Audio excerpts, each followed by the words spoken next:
Esto es La Inquietud con Garrett Edwards. El lugar donde hay más preguntas que certezas.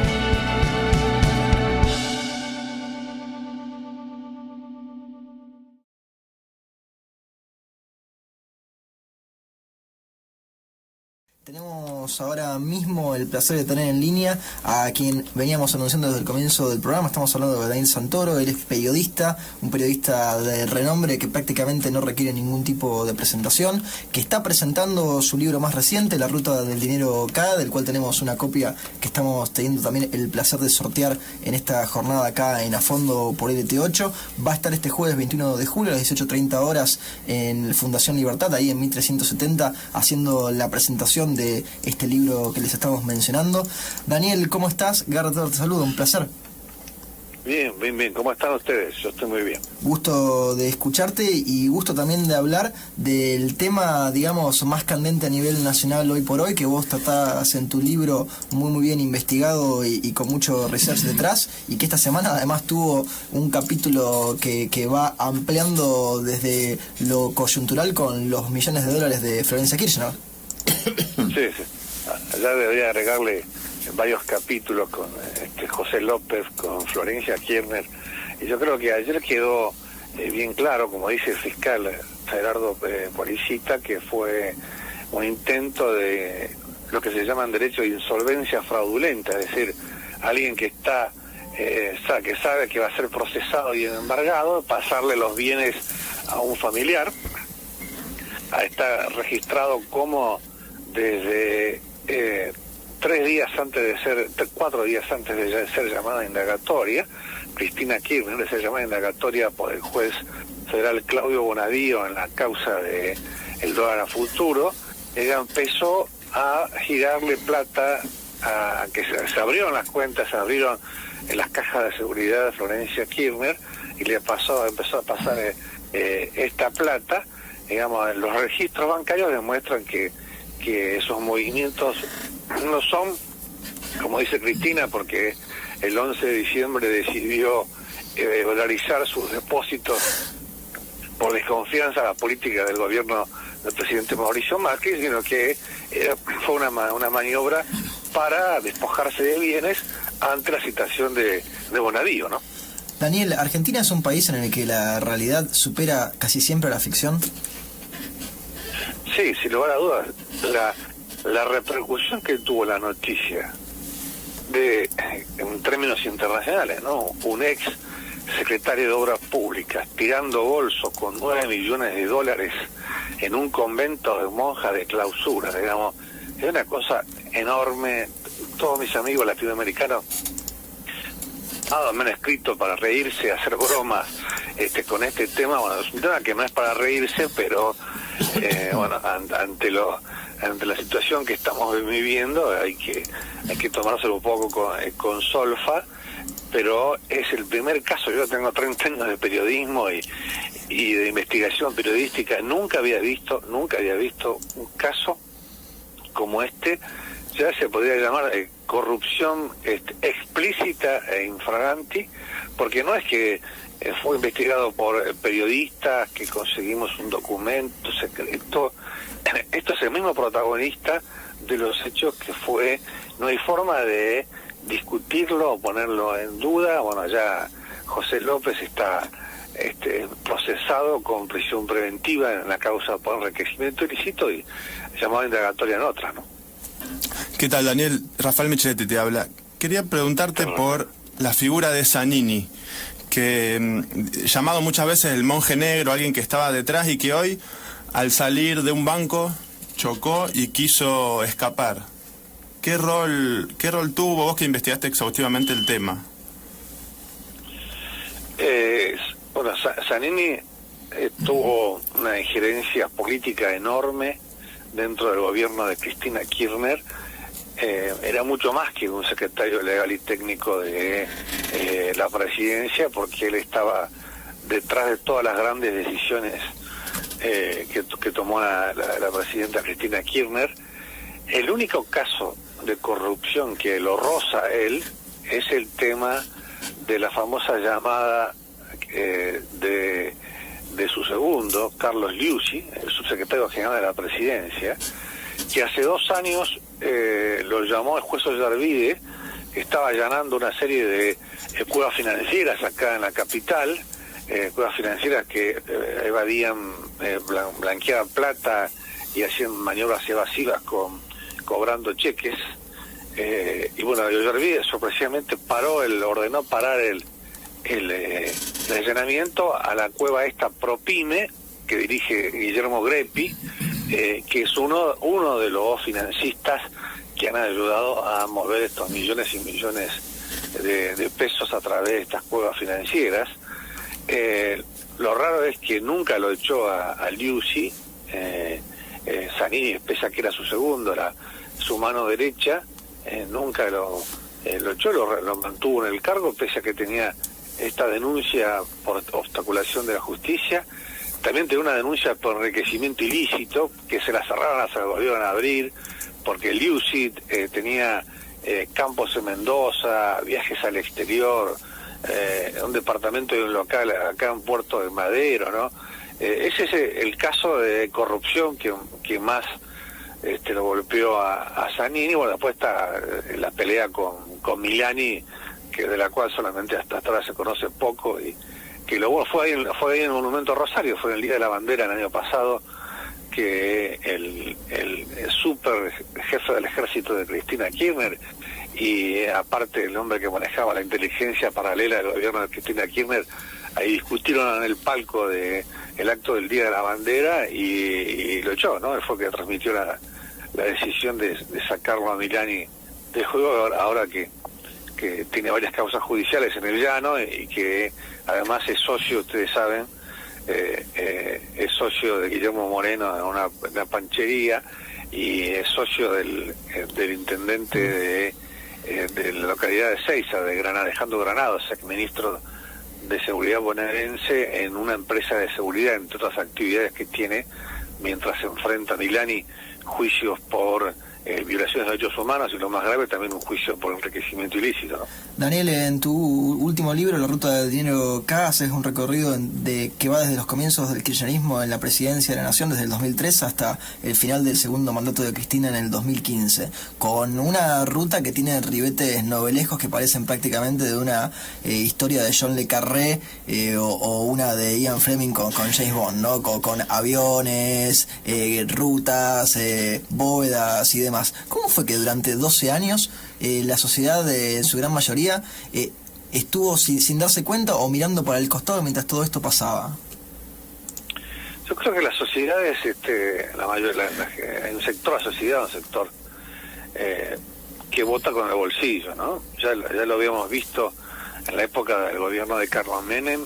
En el año 1995, Carlos Menem fue reelecto con casi el 50% de los votos, pese a que ya yo estaba con el caso de la venta ilegal de armas a Ecuador y a Croacia, estaba todo el tema de la privatización de aerolíneas, había un montón de denuncias, y como la economía marchaba bien, Menem era rubio de ojos celestes.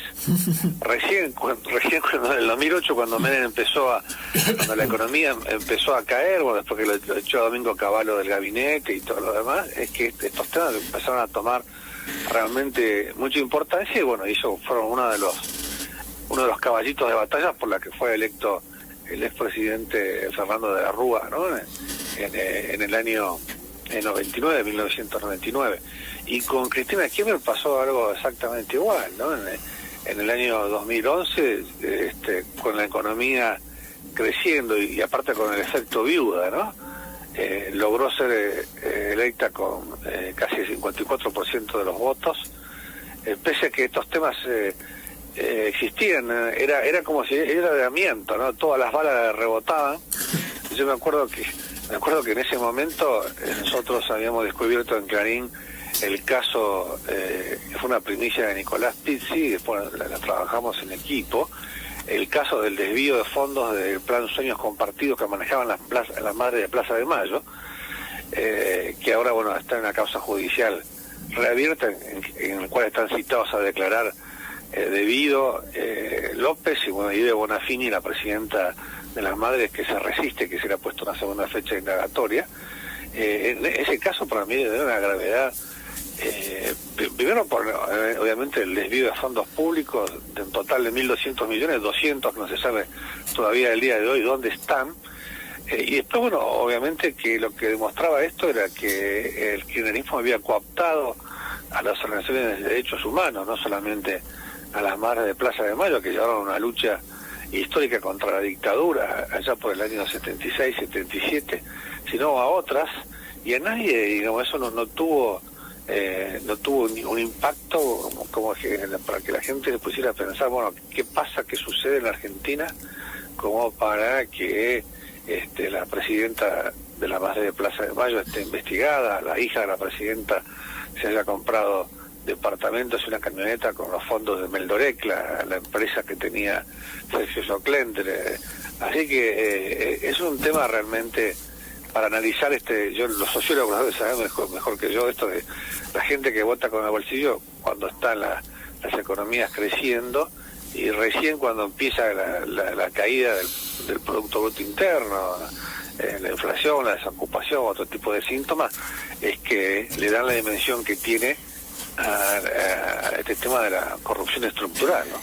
Daniel, buen día. Nicolás Aramendi te saluda. Contás bien en el libro, ¿qué tal?, que la expresidenta construyó un cerco sanitario, un blindaje judicial en torno a ella, obviamente, Máximo y Báez. Te hago una pregunta que vos mismo haces en el libro. ¿Hasta cuándo puede durar este blindaje y hasta cuándo crees que le sirve al gobierno actual quebrar con este blindaje judicial? Electoralmente hablando, ¿no?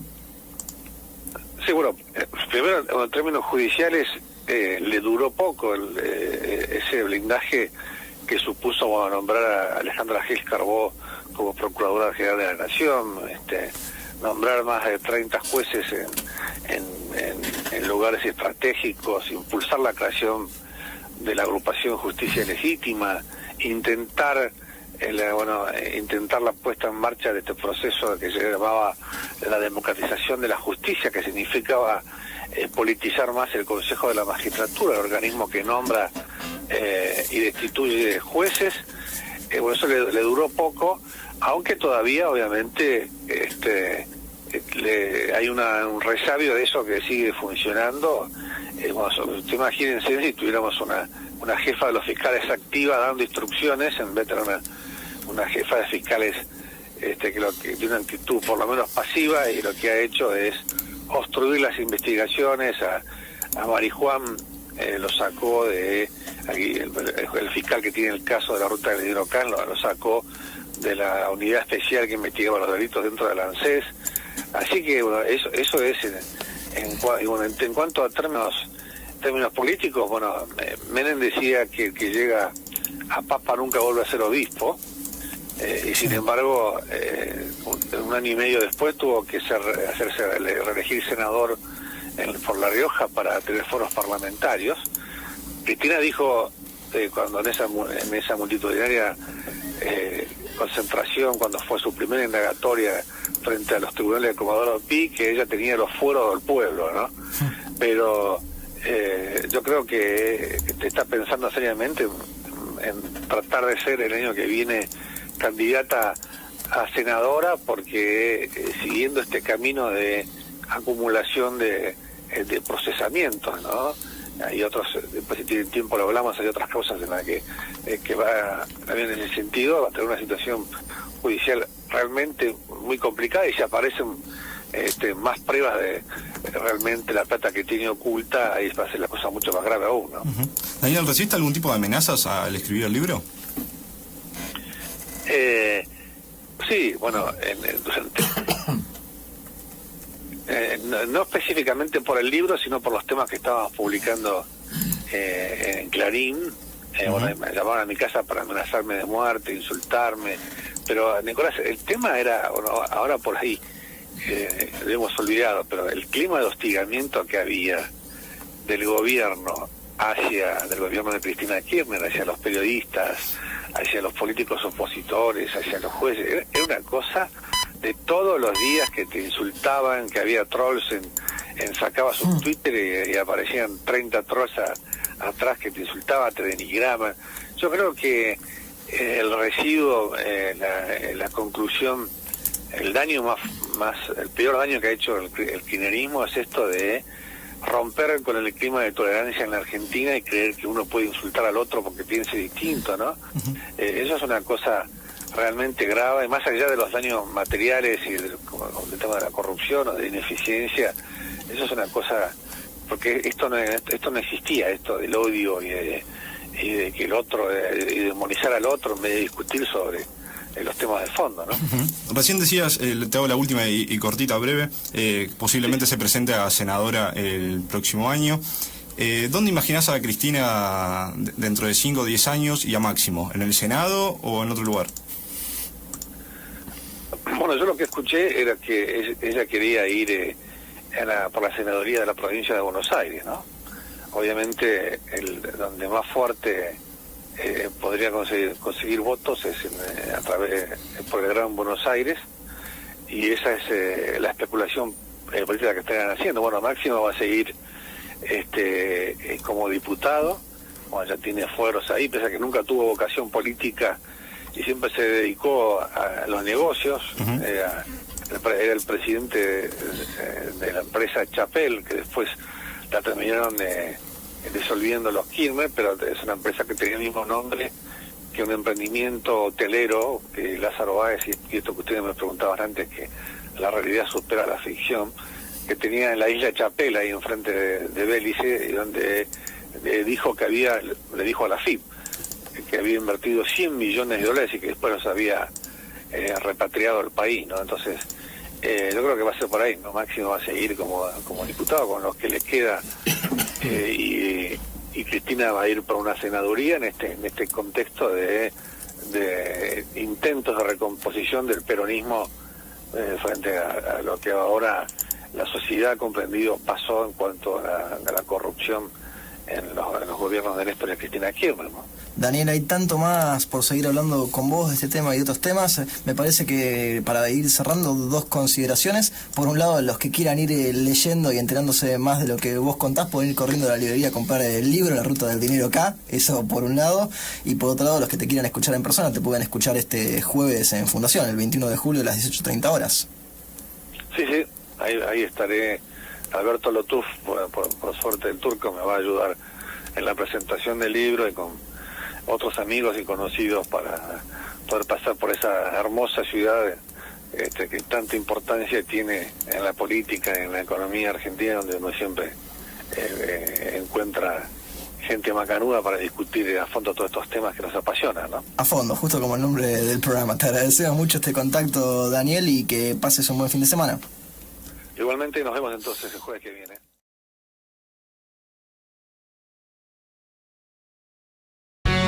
Esto fue La Inquietud con Garrett Edwards. Síguenos en redes sociales y en www.edwards.com.ar.